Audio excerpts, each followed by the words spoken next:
Chapitre 13. La joie dans le Seigneur. Les enfants de Dieu sont appelés à être les représentants du Christ, à manifester au monde la bonté et la miséricorde de leur Sauveur. Comme Jésus nous a révélé le caractère du Père, ainsi nous devons le révéler lui-même à ceux qui ne connaissent pas son tendre amour et ses compassions.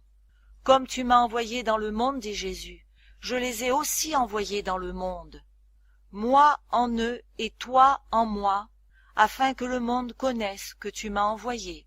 Jean 17, versets 18 et 23. L'apôtre Paul écrivait aux chrétiens de Corinthe, « Vous êtes manifestement une lettre de Christ, connue et lue de tous les hommes. » 2 Corinthiens 3, versets 3 et 2. En chacun de ses enfants, Jésus envoie une lettre au monde. Si vous êtes son disciple, vous êtes la lettre qu'il envoie à la famille où vous logez, au village, à la rue où vous habitez. Par vous, Jésus désire parler au cœur de ceux qui ne le connaissent pas. Peut-être ne lisent-ils pas la Bible, n'entendent-ils pas la voix qui leur parle dans ces pages, et ne voient-ils pas l'amour de Dieu dans ses œuvres? Mais si vous êtes un véritable représentant de Jésus, il est possible que par vous, il soit amené à comprendre quelque peu sa bonté, à l'aimer et à le servir. Les chrétiens sont comme des phares placés sur le chemin du ciel. Ils doivent réfléchir sur le monde, la lumière qu'ils reçoivent de Jésus-Christ. Leur vie et leur caractère devraient être tels que d'autres puissent obtenir par eux une juste conception du Sauveur et de son service. Si nous le représentons fidèlement, nous ferons paraître son service attrayant, comme il l'est en réalité. Les chrétiens qui se découragent, qui murmurent et qui se plaignent, donnent au monde une fausse conception de Dieu et de la vie chrétienne. Ils font croire que le Seigneur n'aime pas voir ses enfants heureux, et ils portent un faux témoignage contre notre Père céleste. Satan jubile quand il peut entraîner les chrétiens à l'incrédulité et au découragement.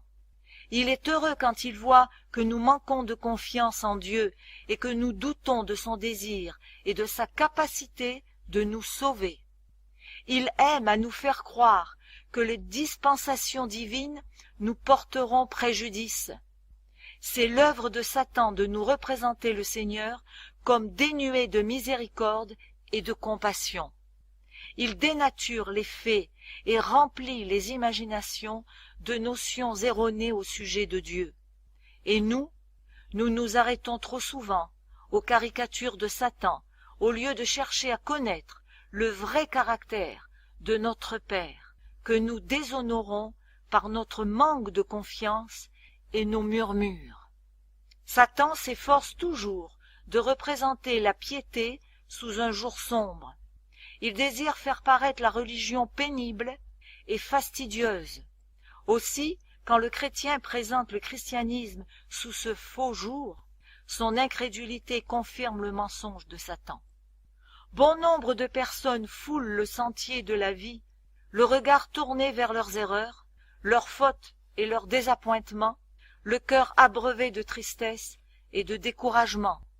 Il y a bien des années, une personne pieuse qui se trouvait dans une grande angoisse m'écrivit pour me demander quelques paroles d'encouragement. La nuit qui suivit la réception de sa lettre, je rêvai que je parcourais les sentiers d'un jardin en compagnie de celui qui paraissait en être le propriétaire. Chemin faisant, je cueillais des fleurs et jouissais beaucoup de leur parfum, quand la personne en question qui était à mes côtés appela mon attention sur de vilains églantiers qui l'empêchaient d'avancer, et elle se désolait.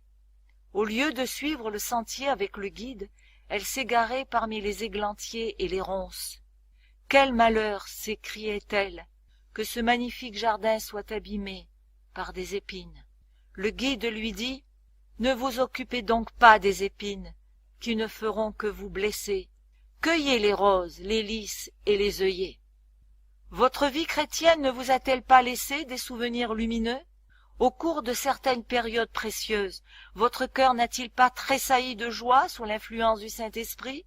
Quand vous jetez un regard en arrière sur les chapitres de votre vie, n'y trouvez-vous pas des pages agréables? Les promesses de Dieu, telles des fleurs embaumées, ne croissent-elles pas tout le long de votre sentier? Permettez à leur beauté et à leur douceur de combler votre cœur de joie. Les églantiers et les ronces ne peuvent que vous blesser et vous attrister, et si vous ne cueillez que des déboires pour les présenter à d'autres, ne repoussez-vous pas la bonté de Dieu, et n'empêchez-vous pas ceux qui vous entourent de marcher dans le sentier de la vie? Il n'est pas sage de rassembler tous les souvenirs pénibles de sa vie, ses chutes et ses déceptions, pour en parler à d'autres et s'en lamenter jusqu'à ce que le découragement vous envahisse. Une âme découragée est entourée de ténèbres.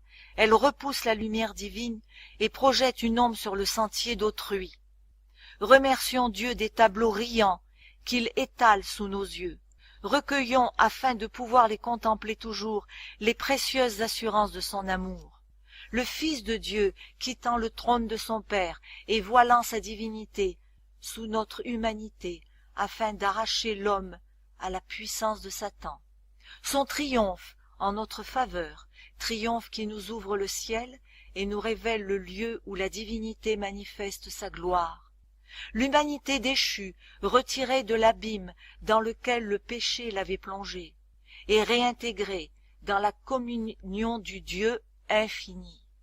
Le croyant sortant par la foi au Rédempteur, victorieux de l'épreuve, revêtu de la justice de Jésus-Christ et élevé jusqu'à son trône.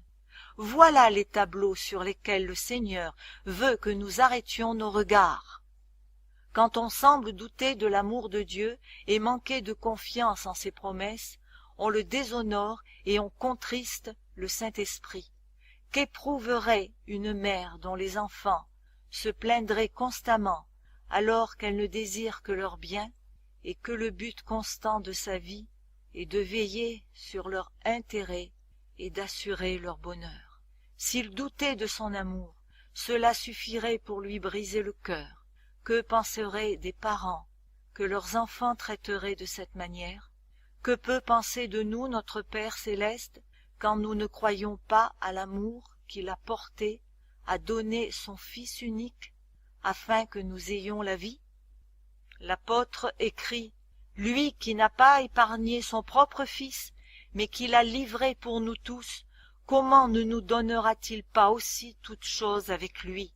Romains 8, verset 32.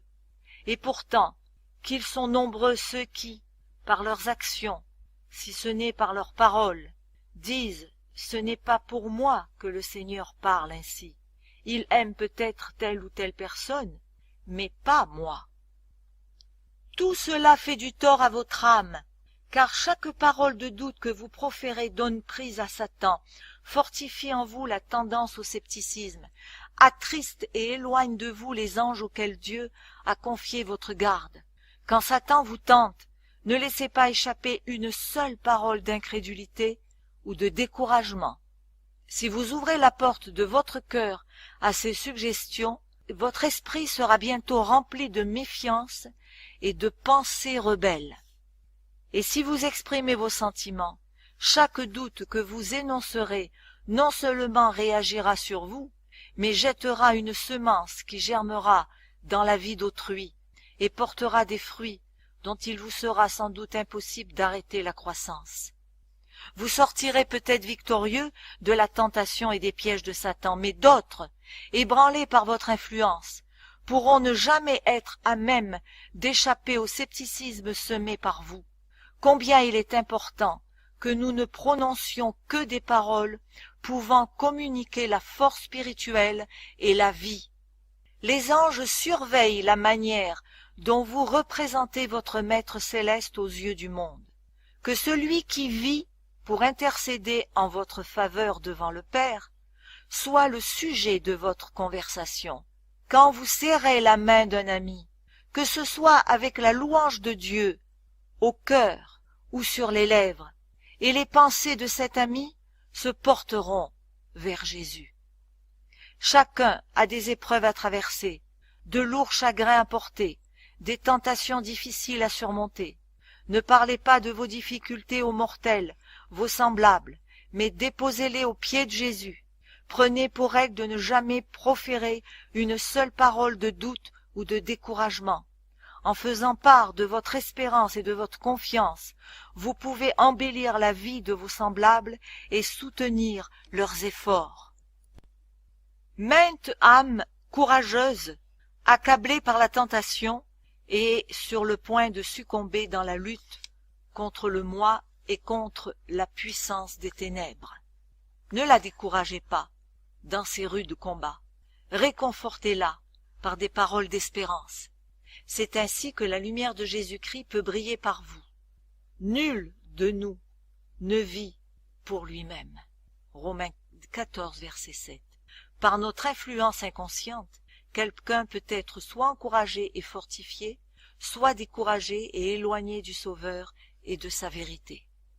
Bien des gens ont des notions erronées au sujet de la vie et du caractère de Jésus. Ils croient qu'il était étranger à toute cordialité rayonnante, dur, austère et sans joie. Bien souvent, ces fausses conceptions déteignent sur l'expérience religieuse tout entière. On entend parfois dire « Jésus a pleuré », mais on ignore s'il a jamais souri. Notre Sauveur était en effet un homme de douleur et habitué à la souffrance, car il ouvrait son cœur à tous les maux de l'humanité. Mais bien que sa vie fût faite de renoncements, de peines et de soucis, son esprit n'était pas abattu, son visage ne portait pas l'empreinte du chagrin, mais de la plus parfaite sérénité.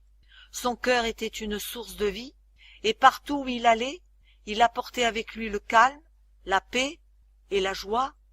Notre Sauveur était profondément sérieux et fortement déterminé, mais il n'était jamais taciturne ou morose. La vie de ceux qui l'imitent aura un but bien arrêté. Ils auront un sentiment profond de leur responsabilité personnelle.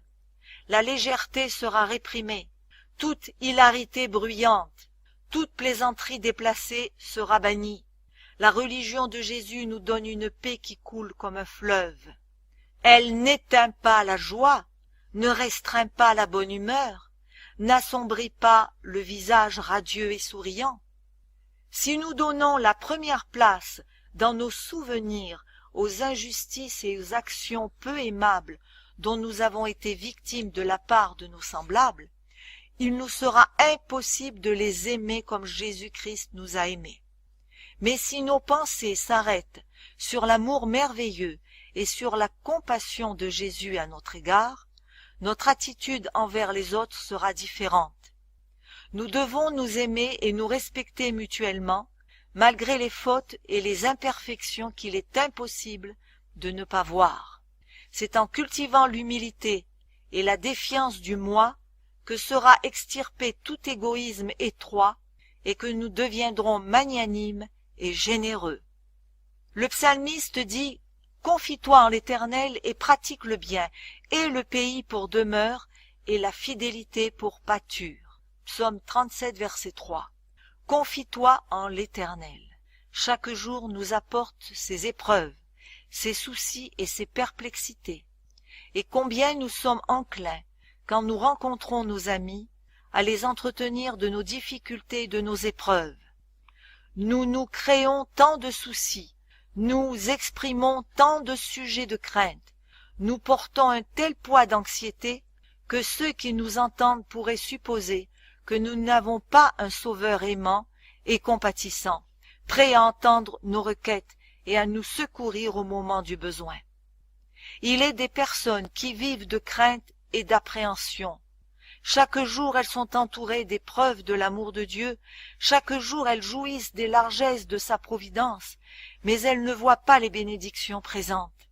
Leurs pensées se portent continuellement sur les contrariétés qu'elles craignent pour l'avenir, ou sur des difficultés que leur imagination grossit à un tel point que les nombreux sujets de gratitude sont éclipsés.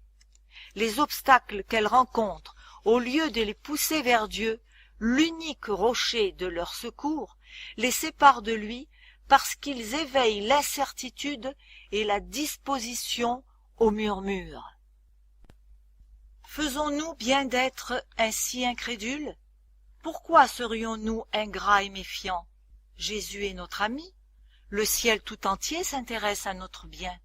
Il ne faut pas permettre aux préoccupations et aux tracas de la vie, de chaque jour, de nous irriter et d'assombrir nos fronts. Si nous le faisons, nous aurons toujours des raisons de nous tourmenter. Il ne faut pas se livrer à de stériles soucis qui épuisent sans profit. Vos affaires peuvent vous causer de l'anxiété, vos perspectives devenir de plus en plus sombres, et vous pouvez être mené à être menacé de subir de grands dommages. Ne vous laissez pas aller au découragement. Confiez tous vos soucis à Dieu et demeurez calme et joyeux. Demandez-lui la sagesse nécessaire pour diriger judicieusement vos affaires, afin d'éviter des pertes désastreuses. De votre côté, faites tout ce qui dépend de vous pour mener à bien vos entreprises. Jésus nous a promis son assistance, mais non pas sans notre coopération. Quand vous avez fait tout votre possible, en vous reposant sur celui qui est votre secours, acceptez avec joie ce qui peut survenir. Il n'entre pas dans les desseins de Dieu que ses enfants soient tracassés par les soucis. Par contre, notre Dieu ne nous trompe pas. Il ne nous dit pas « Ne craignez point, il n'y a pas de danger sur votre route ». Il sait que nous aurons des épreuves et des dangers à affronter, et il est franc avec nous. Il ne se propose pas de retenir ses enfants hors d'un monde de péché et de corruption, mais il leur montre un refuge assuré. Le Sauveur a prié ainsi en faveur de ses disciples. « Je ne te prie pas de les ôter du monde, mais de les préserver du mal. Vous aurez des tribulations dans le monde, dit-il, mais prenez courage, j'ai vaincu le monde. » Jean 17, verset 15 et 16, verset 33. Dans son sermon sur la montagne, le Seigneur donne à ses disciples de précieux enseignements sur la nécessité de se confier en Dieu. Ces enseignements étaient destinés à encourager les chrétiens de tous les temps, et ils nous sont parvenus pour notre instruction et notre consolation. Le Sauveur attire l'attention de ses disciples sur les oiseaux du ciel qui font retentir les airs de leurs chants de louange sans se mettre en souci de leurs besoins. Ils ne sèment ni ne moissonnent, et pourtant votre Père céleste les nourrit. Le Sauveur demande « Ne valez-vous pas beaucoup plus qu'eux » Matthieu 6, 26. Le grand économe de l'homme et des animaux ouvre sa main et subvient aux besoins de toutes ses créatures. Les oiseaux n'échappent pas à son attention. Il ne leur jette pas la nourriture dans le bec, mais il leur donne du grain à recueillir. À eux le soin de réunir les matériaux de leur nid et de nourrir leurs petits. Ils se mettent au travail en chantant parce que le Père céleste les nourrit. Adorateurs spirituels et intelligents, n'avons-nous pas plus de valeur que les oiseaux du ciel? Si nous avons confiance en lui, l'auteur de notre être, le préservateur de notre vie, celui qui a mis en nous son image divine, ne subviendra-t-il pas à nos besoins? Jésus attire aussi l'attention de ses disciples sur les fleurs des champs qui croissent à profusion et sur la beauté simple dont le Père céleste les a revêtus en signe de son amour envers l'homme. Il disait « Considérez comment croissent les lys des champs. La perfection de ces fleurs naturelles surpasse de beaucoup la splendeur de Salomon.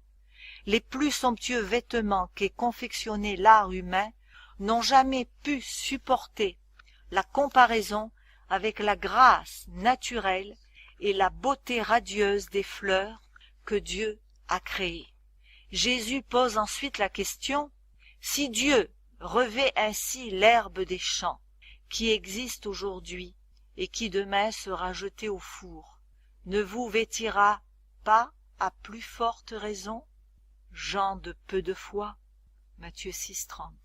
Si Dieu, le divin artiste, donne aux simples fleurs dont l'éclat est éphémère, leurs nuances délicates et variées. Quel soin plus grand ne prendra-t-il pas des êtres qu'il a créés à son image? Cet enseignement de Jésus est une censure à l'adresse de ceux qui se laissent entraîner au doute par les soucis et les perplexités de la vie. Le bon plaisir du Seigneur est que tous ses fils et toutes ses filles soient heureux, paisibles, obéissants. Jésus dit « Je vous laisse la paix, je vous donne ma paix. Je ne vous donne pas comme le monde donne, que votre cœur ne se trouble point. Je vous ai dit ces choses afin que ma joie soit en vous et que votre joie soit parfaite. » Jean 14, 27 et Jean 15, 11. Le bonheur qu'on recherche par égoïsme, en dehors du sentier du devoir, est chancelant, intermittent et transitoire.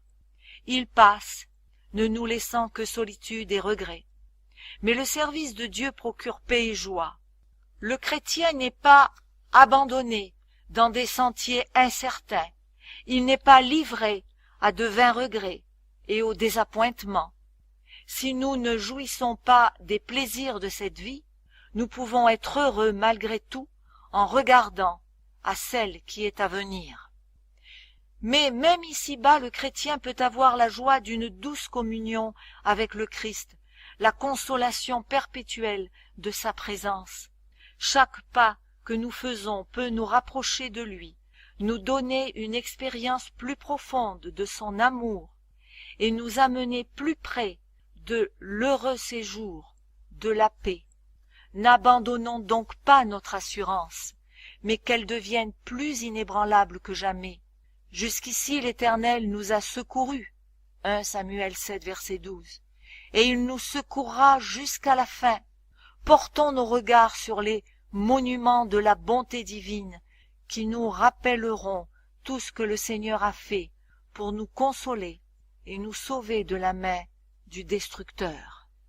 Gardons le souvenir précieux et précis de toutes les compassions de Dieu à notre égard, des larmes qu'il a essuyées, des douleurs qu'il a adoucies, des angoisses qu'il a fait disparaître, des sujets de crainte qui, sur son ordre, se sont évanouis, des besoins auxquels il a pourvu et des bénédictions qu'il a répandues sur nos têtes.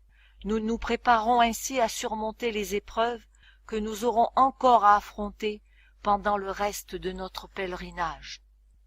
Nous pouvons nous attendre à de nouvelles angoisses dans le conflit qui se prépare.